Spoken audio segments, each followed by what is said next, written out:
تو اس لیے اس کو صبح و شام کے اذکار میں شامل کیا گیا، اسے ہر نماز کے بعد پڑھنے کی ترغیب دلائی گئی، اسے سونے کے اذکار میں شامل کیا گیا۔ تو آیت الکرسی کو پڑھنا چاہیے، یہ قرآن پاک کی ایک عظیم صورت ہے۔ اس کے بعد اللہ رب العالمین نے جو ہاں جی، اس کے بعد فرمایا لا اکراہ فی الدین، دین کے اندر لا اکراہ فی الدین قد تبین الرشد من الغی ومن یکفر بالطاغوت ویؤمن باللہ فقد استمسک بالعروۃ الوثقی، دین میں کوئی زبردستی نہیں، ہدایت گمراہی سے واضح ہو چکی ہے، پھر جو شخص طاغوت کا انکار کرے اور اللہ پر ایمان لے آئے تو یقیناً اس نے ایک مضبوط کڑا تھام لیا جو ٹوٹنے والا نہیں، اور اللہ خوب سننے والا، خوب جاننے والا ہے۔ اب اس میں دین میں کوئی زبردستی نہیں، اس سے مراد یہی ہے کہ کسی سے دین میں زبردستی اس سے دین قبول نہیں کروایا جائے گا، اسلام قبول کرنے پر کسی کو مجبور نہیں کیا جائے گا۔ لیکن اب اگر کوئی اسلام قبول کر لیتا ہے تو پھر ظاہر بات تو اسلام کے دائرے میں داخل ہو جائے گا، اور پھر اس پر ہر لحاظ سے سختی بھی کی جائے گی، جیسا کہ نماز کے بارے میں ہے کہ جب بچہ 10 سال کا 7 سال کا ہو جائے تو نماز کا اس کو کہو، اور جب 10 سال کا ہو جائے تو پھر اس پر سختی کرو، اس کو مارو۔ اور ایسے ہی زکوٰۃ کے بارے میں، زکوٰۃ فرض ہے، جو کوئی زکوٰۃ نہیں دے گا اسے زکوٰۃ لی جائے گی، جیسا کہ حضرت ابوبکر صدیق رضی اللہ تعالیٰ نے ان کے خلاف جہاد کیا، مانعین زکوٰۃ کے خلاف۔ اس سے پتہ ہی چلا کہ جب اسلام کے اندر ہم داخل ہو جاتے ہیں تو پھر تو سختی ہے، پھر تو اسلام کے احکام ہمیں ماننے پڑیں گے۔ لیکن اسلام جب تک کوئی شخص قبول نہیں کرتا، ہاں اس کو اختیار ہے، چاہے تو قبول کر لے چاہے تو قبول نہیں کرے، اور اس کو اختیار حاصل ہے، زبردستی اسے اسلام قبول نہیں کروایا جائے گا۔ لیکن آگے فرمایا وَمَن يَكْفُرْ بِالطَّاغُوتِ يُؤْمِنْ بِاللَّهِ، جو طاغوت کا انکار کرے، اللہ پر ایمان لائے، اس نے ایک مضبوط کڑے کو تھام لیا ہے جو کبھی اس سے چھوٹنے والا، جو ٹوٹنے والا چھوٹنے والا نہیں ہے۔ تو اب اس سے مراد ایمان ہے، اور العروۃ الوثقی سے مراد کیا ہے؟ ایمان ہے۔ یعنی کہ جب انسان اللہ پر ایمان لاتا ہے تو ظاہری بات ہے اس کو طاغوت کا انکار نہ کرنا پڑے گا۔ طاغوت ہر وہ چیز جس کی اللہ کے سوا عبادت کی جاتی ہے اس کو طاغوت کہا جاتا ہے، اللہ کے سوا جس کی بھی عبادت کی جاتی ہے اس کو طاغوت کہتے ہیں۔ اور بعض روایات میں یا آثار میں جو ہے شیطان کو بھی طاغوت کہا گیا، اور بتوں کو بھی طاغوت کہا گیا۔ تو لہذا بتوں کی بنیادی طور پر عبادت کی جاتی ہے، شیطان کی عبادت کی جاتی ہے، تو ہر وہ چیز جس کی عبادت کی جاتی ہے اس کو طاغوت کہتے ہیں۔ تو لہذا جب طاغوت کا ہم انکار، اللہ پر ایمان لائیں گے تو طاغوت کا انکار ہوگا۔ اسی لیے جو ہم کلمہ پڑھتے ہیں،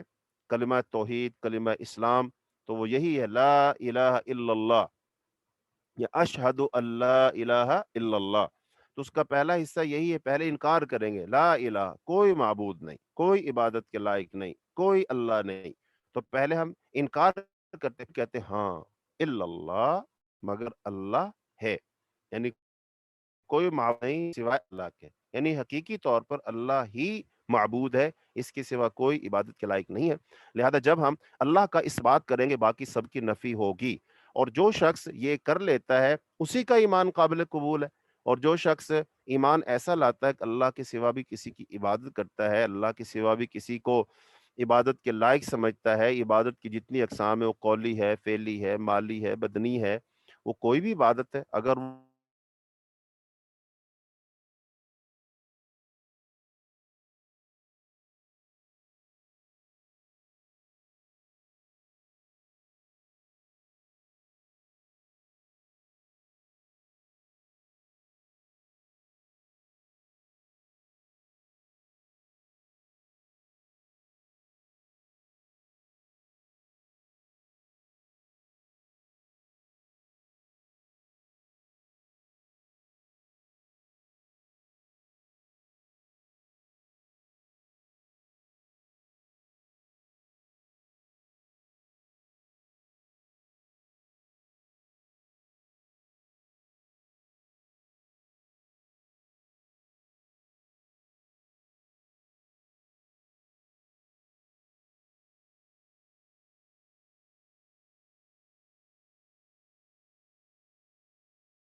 السلام علیکم ورحمۃ اللہ وبرکاتہ.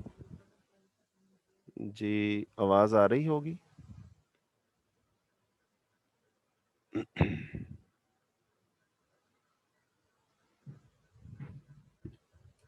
السلام علیکم. جی آواز آ رہی ہے. الحمد للہ الحمد للہ.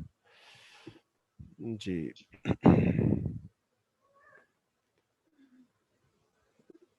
جی ہاں جی. آگے اللہ رب العالمین فرماتے ہیں اللہ ولی الذین آمنوا یخرجہم من الظلمات الی النور والذین کفروا اولیاؤہم الطاغوت یخرجونہم من النور الی الظلمات اولئک اصحاب النار ہم فیہا خالدون. اللہ ان لوگوں کا دوست ہے جو ایمان لائے، وہ ان کو اندھیروں سے نکال کر روشنی کی طرف لاتا ہے، اور وہ لوگ جنہوں نے کفر کیا ان کے دوست طاغوت ہیں، وہ انہیں روشنی سے نکال کر اندھیرے کی طرف لے جاتے ہیں، وہی لوگ دوزخی ہیں، وہ اس میں ہمیشہ رہیں گے. یہ جو آیت ہے، اس آیت کے اندر اللہ رب العالمین نے تقسیم کر دی کہ کچھ لوگوں کا دوست اللہ ہے اور کچھ لوگوں کا دوست طاغوت ہے. اب اللہ تعالیٰ اپنی دوستی کیسے نبھاتے ہیں کہ انسانوں کو اندھیروں سے نکالتے ہیں اور اجالے کی طرف لاتے ہیں. اب یہاں اندھیرے سے مراد کیا کفر اور شرک ہے، اور اجالے سے مراد کیا نور ہے، جو ایمان ہے اور توحید ہے، اللہ تعالیٰ کی صحیح معرفت اور پہچان ہے. اچھا، طاغوت کیا کرے گا؟ طاغوت انسانوں کو اجالے سے نکال کر، یعنی ایمان سے نکال کر، توحید سے نکال کر، سنت سے نکال کر دوبارہ سے اس کو لے جائے گا شرک اور کفر کی طرف. تو لہٰذا اب جو لوگ خود یعنی کہ طاغوت ہیں، وہ کفر کی طرف، شرک کی طرف بلاتے ہیں، ان کے بارے میں اللہ تعالیٰ نے فرمایا اولئک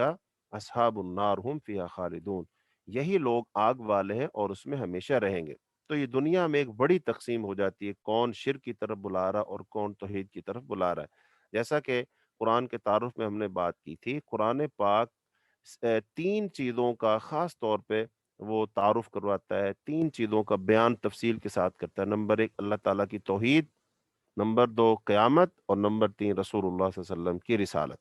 تو لہذا توحید جو ہے سب سے اہم چیز ہے کہ عقیدہ توحید انسان کا، کہ اللہ تعالیٰ کی وحدانیت کو ماننا، سمجھنا، اس پر ایمان لانا، اور ہر قسم کے شرک سے بچنا، وہ ذات میں ہو، صفات میں ہو، صفات کے تقاضے میں ہو، ہر قسم کے شرک سے بچنا، یہ سب سے اہم بات. تو لہذا شیطان کی سب سے بڑی خواہش یہ ہوتی ہے کہ وہ انسان سے کوئی نہ کوئی شرک کروا دے، اور پھر اللہ اللہ خیر صلی اللہ، چونکہ انسان نے اگر شرک کر لیا پھر اس کے بعد ہزاروں نیکیاں بھی کرے تو نیکیوں کا اس کو کوئی فائدہ نہیں ہوگا.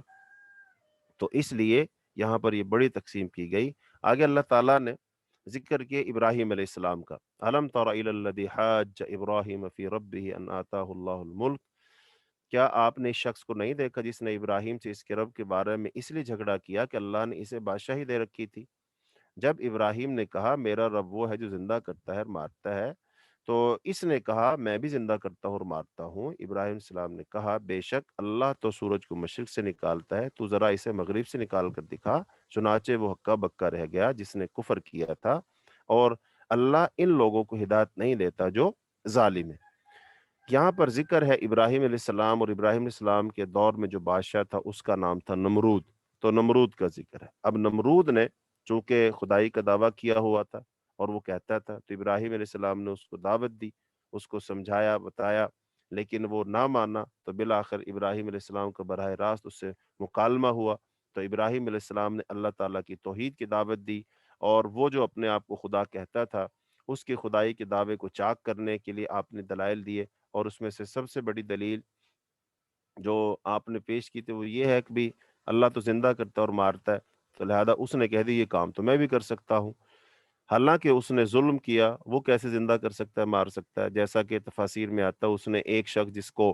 سزائے موت دینی تھی اس کو رہا کر دیا، اور اس نے کہا دیکھو نا، اس کو تو موت تھی آنی تھی نا، تو میں نے اس کو زندگی دے دی. اور ایک آزاد چلتے ہو آدمی کو جو زندہ تھا تو اس کو پکڑ کے قتل کر دے کہ دیکھو یہ زندہ تھا، میں نے اس کو موت دے دی. جس کو موت آنی تھی اس کو زندگی دے دی، جس کے پاس زندگی تھی اس کو موت دے دی. حالانکہ اس نے یہ ظلم کیا. لیکن ابراہیم علیہ السلام نے کہا کہ اگر یہ اس بات سے نہیں سمجھ رہا، چلو کوئی اور دلیل دیتے ہیں. تو آپ نے دوسری دلیل دی کہ بھئی اللہ پاک تو وہ سورج کو مشرق سے نکالتا ہے. اگر تو جیسا کہ تو کہہ رہا ہے، حالانکہ تو ہے نہیں ہے، تو پھر ذرا رب ہے تو سورج کو مغرب سے نکال کے دکھا. تو اس دلیل کے سامنے اس نے اپنے ہتھیار ڈال دیے اور ہکا بکا رہ گیا، اور اس کو اس کا اس کے پاس کوئی رد نہیں تھا۔ تو اس سے پتہ چلا کہ دنیا میں جو توحید کی دعوت دینے والے لوگ ہیں، عام تو عام کیا، ان کا بالآخر مقابلہ بڑے بڑے عہدیداروں سے ہو جاتا ہے،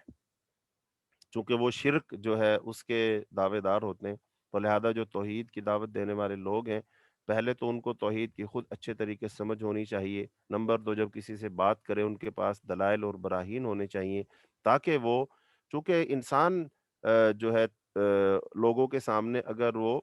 وقتی طور پر لاجواب ہو جاتا ہے، تو اس سے جو مد مقابل ہوتا ہے اس کی گڈی چڑھ جاتی ہے، اور اس کو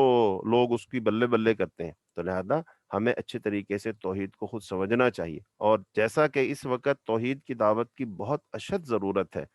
اور عقیدے کا بڑا مسئلہ ہے، عقیدے کی بہت زیادہ خرابی ہے۔ ہو سکتا ہے ایک شخص بڑا اچھا نمازی ہو، بہت زیادہ ذکر و اذکار کرتا ہو، وہ صدقہ و خیرات بھی کرتا ہو، اور وہ حج عمرے بھی کرتا ہو، یتیم خانے بھی چلاتا ہو، غرباء کی کفالت بھی کرتا، یہ سارا کچھ ہے، لیکن اس کا عقیدہ کیسا ہے؟ عقیدہ سب سے اہم ہے، سب سے اہم چیز ہے ہی عقیدہ۔ عقیدے کی بنیاد پر ہی ساری آگے جو ہے اعمال کی قبولیت کا دار و مدار عقیدہ، لہذا عقیدے پر سب سے زیادہ محنت ہونی چاہیے۔ اس کے بعد اللہ تعالیٰ نے ذکر فرمایا حضرت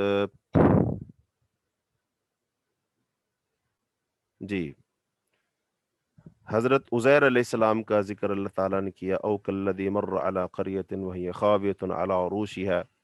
اسی طرح اس شخص کو نہیں دیکھا جو ایک بستی سے گزرا اور وہ اپنی چھتوں پر گری پڑی تھی۔ اس نے کہا اللہ اس بستی کو کیسے زندہ کرے گا اس کی موت کے بعد؟ تو اللہ نے اسے 100 سال کے لیے موت دے دی، پھر اسے زندہ کیا۔ اللہ تعالیٰ نے پوچھا تو کتنی دیر یہاں رہا؟ تو اس نے کہا ایک دن یا اس کا کچھ حصہ۔ فرمایا نہیں، بلکہ تو موت کی حالت میں یہاں 100 سال رہا، البتہ تو اپنے کھانے اور پینے کے سامان کی طرف دیکھ، وہ بالکل سڑا بسا نہیں، نیز دیکھ اپنے گدھے کے ڈھانچے کو، اور یہ سب اس لیے ہوا کہ ہم تجھے لوگوں کے لیے ایک نشانی بنانا چاہتے ہیں، اور تو گدھے کی ہڈیوں کی طرف دیکھ کہ ہم کیسے انہیں ابھار کر جوڑتے ہیں، پھر ان پر گوشت چڑھاتے ہیں۔ پھر جب ان کے سامنے یہ سب واضح ہو گیا تو اس نے کہا میں جانتا ہوں کہ بے شک اللہ ہر چیز پر قادر۔ اس نے کہا قال اعلم، میں جانتا ہوں، ان اللہ علی کل شیء قدیر، اللہ تعالیٰ ہر چیز پر قادر ہے۔ یعنی کہ اس واقعے سے بھی اللہ تعالیٰ انسانوں کے لیے تو کچھ ناممکن ہو سکتا ہے، لیکن اللہ تعالیٰ کے لیے کوئی چیز ناممکن نہیں ہے۔ تو اللہ تعالیٰ جو چاہے، جب چاہے، جیسے چاہے کر سکتا ہے، اللہ کے لیے کوئی مشکل نہیں ہے۔ تو اللہ پاک نے 100 سال کے لیے ایک بندے کو فوت کر دیا، اور پھر اس کو زندہ کر دیا، اور اس کو بتا دیا کہ ہاں دیکھ بھائی، تجھے ہم نے موت دی، پھر تجھے زندہ کیا، تو جیسے تجھے زندہ کر دیا، تیرے گدھے کو زندہ کر دیا، تیری آنکھوں کے سامنے اس کو دوبارہ زندہ سلامت بنا دیا، ایسی اللہ سب کچھ کر سکتا ہے۔ تو پھر آگے ابراہیم علیہ السلام کا واقعہ، ابراہیم علیہ السلام نے اذ قال ابراہیم رب ارنی کیف تحیی الموتى، تو فرمایا اے اللہ تو مجھے دکھا تو کیسے زندہ کرتا ہے۔ تو اللہ تعالیٰ نے ابراہیم علیہ السلام سے کہا کہ اذ قال ابراہیم، جب ابراہیم نے کہا اے میرے رب مجھے دکھا تو مردوں کو کیسے زندہ کرے گا؟ اللہ نے فرمایا کیا تو اس پر ایمان نہیں لایا؟ اولم تؤمن، بلا اللہ میں ایمان لایا ہوں، لیکن لیطمئن قلبی، بلکہ اس لیے کہہ رہا ہوں تاکہ میرا دل مطمئن ہو جائے۔ تو اللہ پاک نے فرمایا ٹھیک ہے، تو 4 پرندے پکڑ اور پھر ان کو سدھا، اور جب وہ تیری آواز پر آنے لگیں پھر تو ان کو ٹکڑے ٹکڑے کر دے، اور پھر ان کو پہاڑوں پر رکھ کر پھر ان کو بلا، اور تو دیکھے گا کہ وہ تیرے پاس دوڑتے ہوئے آئیں گے۔ اور وَعْلَمْ، اور تو جان لے، ان اللہ عزیز حکیم، بے شک اللہ غالب خوب حکمت والا ہے۔ تو ابراہیم علیہ السلام نے اللہ رب العالمین سے یہ جو مطالبہ کیا، اس کے پس منظر میں جو اصل بات ہے وہ یہی ہے کہ ابراہیم علیہ السلام کو حق الیقین تھا، لیکن چونکہ آپ نے دعوت دینی تھی نمرود کو اور اپنی قوم کو کہ اللہ زندہ کرتا ہے، اللہ مارتا ہے، تو لہذا وہ چاہتے تھے کہ میں اس کو عین الیقین ہو جائے، میں اپنی آنکھوں سے وہ سب کچھ ہوتا ہوا دیکھ لوں۔ تو انہوں نے اللہ سے مطالبہ کیا، اور اللہ رب العالمین نے پھر ان کا وہ مطالبہ پورا کر دیا۔ ان سے کہا 4 پرندے لو۔ اب یہ پرندے کون سے تھے؟